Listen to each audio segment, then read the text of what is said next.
fiquei pensando em como eu poderia relacionar objetos, coisas do meu trabalho com a ideia do que representa um casa-cor, essa intervenção num espaço doméstico, arquitetônico, fazendo essas releituras.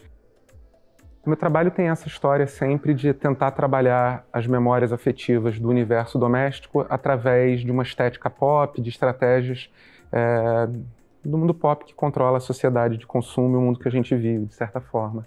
Eu sempre escolho um gênero de pintura para estar aprofundando as questões.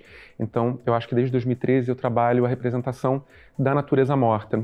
Para mim, na minha cabeça, o meu trabalho mesmo tridimensional é uma discussão sobre a pintura. Eu foquei nessa relação dos objetos de natureza morta, coisas da cozinha. Eu guardava as embalagens vazias dos objetos consumidos na minha casa, sempre embalagens plásticas, e depois preenchia isso com camadas de resina. O objeto de representação era um saco vazio, mas ele ao mesmo tempo era o suporte. Depois, por mais que eu retirasse o plástico e só ficasse aquele volume que eu chamo da memória do vazio, trabalhado, tratado como pintura, né, com cor, forma e uma tridimensionalidade ali que era inerente ao objeto anterior.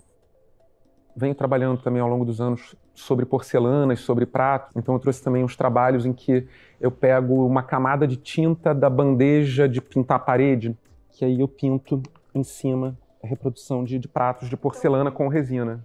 E uso isso, ao invés de usar um papel ou um tecido, eu uso a própria tinta como suporte para a representação da natureza morta. Esse outro eu já chamo de quebra-cabeça, que é um prato quebrado, como se fosse um achado arqueológico dentro da resina. E esse último, uma ideia da representação da pintura, mas é um guardanapo de decupagem banhado em resina e ele vai abraçando e endurecendo o prato que está dentro embaixo. Eu gosto muito da história pregressa dos objetos. Então, aquela moldura que tinha um douramento já está meio desgastada, está rachada num ponto. Eu acho isso lindo porque mostra uma vivência do objeto no espaço, uma história anterior. Eu acho importante trazer isso para junto do trabalho. As tapeçarias eu comecei a fazer em 2010 e, na época, as questões que envolviam o meu trabalho eram em torno da representação da paisagem na contemporaneidade, fazendo uma relação com a história utilizada normalmente nessas tapeçarias, que são situações, cenas e costumes europeus, e tentando recontextualizar isso, dando protagonismo para elementos de uma brasilidade. Essa série que se chama Pintura de Museu, Paisagem Stricto Sensu, em que eu apagava as figuras humanas dos trabalhos e inseria, através só da volumetria em branco, o desenho, o recorte de museus de arte contemporânea de diferentes lugares do mundo. Então, aqui está o UMAN, aqui do Rio. A outra tapeçaria, que já é uma tapeçaria mais recente, é um Pernalonga, pegando um passarinho. Apesar das tatuagens e da estética, eu nunca fui do rock. Funk eu ouço desde a adolescência, desde da primeira onda do funk, sem dúvida. Eu ia ver show de Claudinho e Buchecha, de MC Marcinho, de Cidinho e Doca, Willy Duda. Isso eu era adolescente e estava indo ver essas coisas. Tava tomando banho de espuma, sabe? É uma coisa que uma galera nem sei se sabe o que é, mas a gente ia para uma festa e começava a chover uma espuma Nauru, bermudão. Então, eu sempre digo que eu tento fazer com que o meu trabalho tenha essa pegada de um Rio de Janeiro que se comunica com a Zona Sul, mas que a minha adolescência e a minha vida adulta é toda no subúrbio, sabe? Estética grande família, mas eu tento pensar essa estética do abacaxi, de jarrinho de abacaxi de plástico, mas pensar em como relacionar as ditas alta e baixa culturas, sabe?